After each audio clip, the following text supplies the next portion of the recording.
Haas's bet to completely ditch the 2021 season and put all their resources toward the brand new technical regulations paid off greatly, as Kevin Magnussen utterly crushed the opposition in Bahrain to claim a P5 finish, scoring the team 10 points on that single outing. But it hasn't all been smooth sailing for the American team ever since. Despite Magnussen having a strong race in Bahrain, the team struggled severely on multiple occasions, with Kevin only managing to claim 2 further points finishes in Saudi Arabia and Imola, whilst Schumacher failed to take any.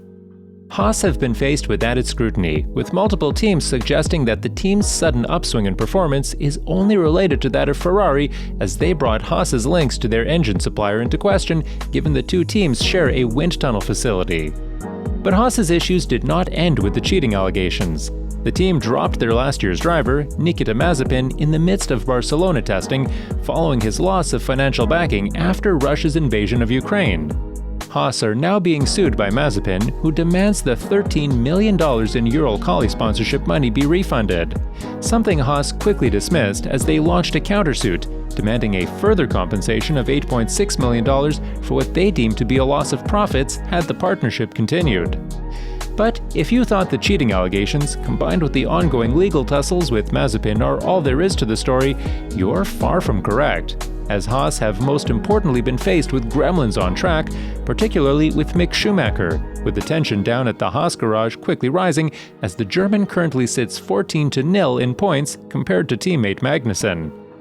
Guenther Steiner now sheds some light on the Schumacher saga, talking in depth about his expectations for the young driver, as he didn't hold back from taking aim at his second driver. Mick quickly went from a team leader in 2021, convincingly beating teammate Mazepin, to being the one who has all the catching up to do, as his teammate remains to be the only one carrying Haas in the constructors with his 14 points, amounting to 100% of those of the team. When asked whether Mick made a significant step up since last year, Steiner was in denial. "I wouldn't say that Mick has made a big step over the winter," he noted bluntly. It would have been nice if Mick's button had been flipped. Unfortunately, he hasn't hit that hurdle yet. The points have to come at some point. Kevin has already scored points. He has shown the way, Steiner added, putting pressure on his second driver. "We have to face this situation. I haven't talked to him yet, but obviously, we can't lose points like this," he concluded. Guenther then reflected on the team's Miami slump, namely Schumacher's collision with Vettel in the latter stages of the race. "We are leaving with nothing," said the frustrated Haas principal. "Well, not with nothing, we are leaving with broken parts. I feel that the fault is ours alone," he added. The pace in the car was there, and it was demonstrated by both drivers, but once again, we got unlucky with some events on track.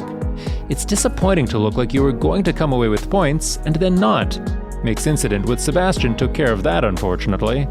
We then had to retire Kevin's car on the second-to-last lap with damage he'd sustained earlier while he was fighting to get back into the top 10, Steiner concluded. But, to the naked eye, there's not much promise for Haas in the near future. With 5 races already under the belt, the teams have now gathered all data necessary to realize what their weak points are, with the aim of bringing upgrades to maximize the potential of their car. Over the years, Spain has earned a reputation of being the place to roll out newly added parts, and this season is no exception, as the majority of teams will run a tweaked version of their race machine. And with Haas slowly tumbling down the order, with competitor cars becoming faster and faster with each upgrade, it seemed all the pressure was on them to roll out an updated version of their own VF22 race car, right? Not so quick. We have decided to wait a little bit longer with upgrades, as I still think we have performance in the car without them, which we have to get on the track. So, sometimes we achieve it, sometimes we don't, Steiner revealed. We have a good upgrades package in about 4 or 5 races coming, so I'm confident about that and what the other ones are bringing. As of right now, I don't know, but I will know a lot more next Monday. Normally, Spain is the obvious place to bring upgrades, and I think quite a few teams are planning them, he added, before elaborating further why he remains confident in the car's pace despite their poor form in Miami. The positives are the car is good. We just need to get it on the right setup, getting the tires to work properly, and the car is right there. As you could see during the race in Miami, we made up positions until the safety car came out, and then we fell back, reflected the Haas team boss. That's what you have to focus on, staying confident that we have a good machine and that we will make the points that we want to make. But given his utmost confidence in the car's performance, Guenther is adamant that the buck stops with the drivers, and if the team is unable to capitalize on opportunities and score points with each outing, it's generally the fault of the individual behind the wheel, not the car itself. We have to exploit our potential. With a car like this, not scoring points is a missed opportunity.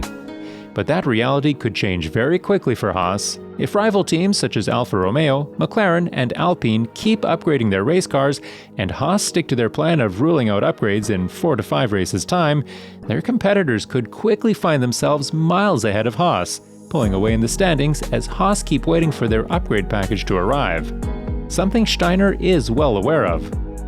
We cannot keep on saying there is a race next weekend, because all of a sudden it's the end of the year and you're waiting for the 24th race and it's not coming, he said, regarding Haas not scoring points on a given race weekend. But a similar perspective could easily be applied to the team's strategy of putting out upgrades. But as Steiner remains fully confident that the car is there, making it evident that Schumacher simply needs to step up to Magnussen's level, it was Kevin who joined in on the chat as he defended his junior teammate. The problem is that once you're in Formula 1, the apprenticeship is actually over very quickly. Even Lando Norris screwed up once, but he came and was unbelievably good straight away. Charles Leclerc has messed up a number of times too, but when he drove for Sauber, he made a show of it. Max Verstappen, yes, he's sometimes had accidents, but the bar that this generation of new racing drivers is setting is very high, and Mick will have to measure up to that, he said, before expressing his confidence for the young German. Mick is a nice guy, and he knows what he is doing. I try to be I wouldn't even say I try. It is very easy to be open with him because he is very open himself and very honest. He is not someone who makes excuses. He is honest with the team, he is honest with himself, and I think he is very easy to work with, Kevin added.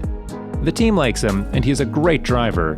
He has won in F3, he has won F2 prior to getting to F1, so he has earned his place here, and he is going to do well, Magnussen concluded, standing behind his teammate fully.